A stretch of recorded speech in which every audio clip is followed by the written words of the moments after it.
Welcome to Confident Conversation Starters, right? So many of us would probably consider ourselves socially awkward, might be how we would describe ourselves, or we don't like people. We certainly may not like the people that we work with, etc.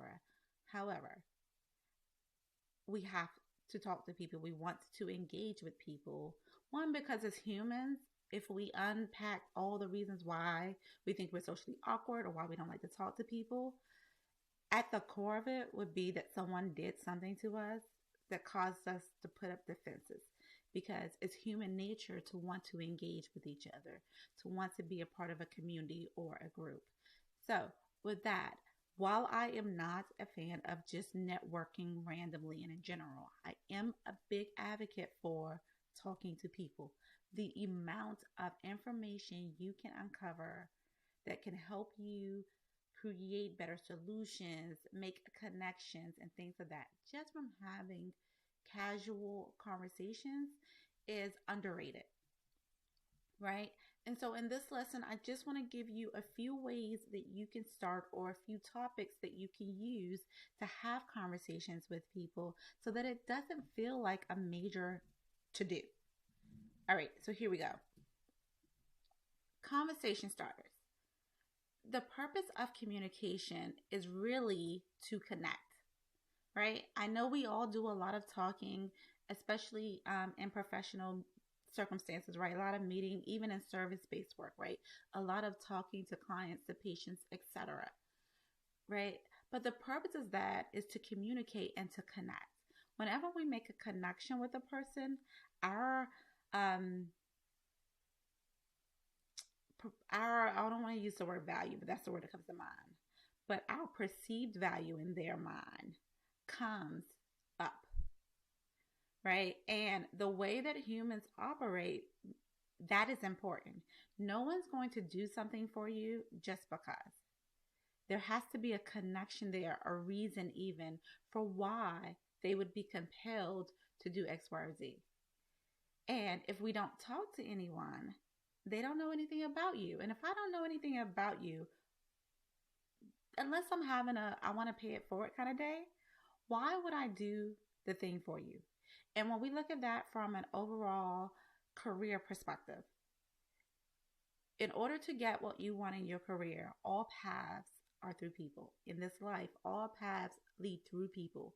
No one gets here without people that help them make those steps, to help them make those connections, to help them get to the other side. And it doesn't matter where you currently sit, the path forward is through people. So, how do we connect with those people? How do we engage with those people? So, let's talk about some ways to do that.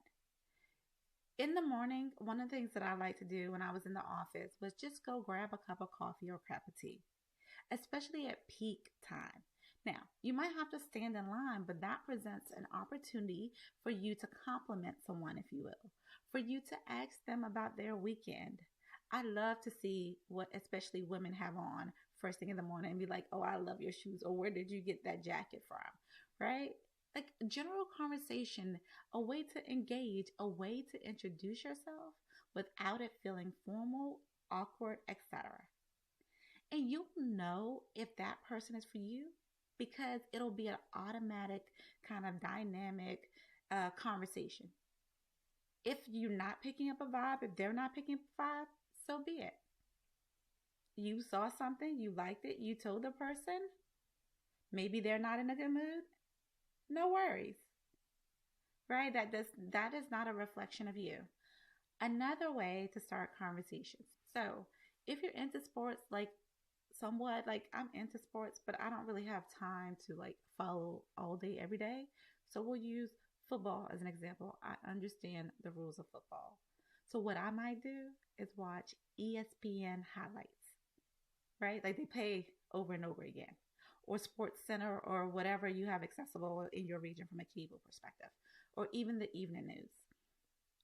And I might use that to just start a conversation, to insert myself even in a conversation that maybe only guys might be having. Because in their mind, they think that maybe only guys like sports. But my liking of sports, which is something that is inherent to me. I grew up in the Washington, D.C. area and we did sports, right? Like it's a big deal. We're competitive. We do sports, everything wrestling, boxing, football, basketball, even today, hockey, right? We do sports. So as a girl, it wasn't a girl guy thing. It was we all do sports. So I do genuinely like sports. So I'm not suggesting that you look at the reels and have conversations. Not that. It has to be something that you genuinely like.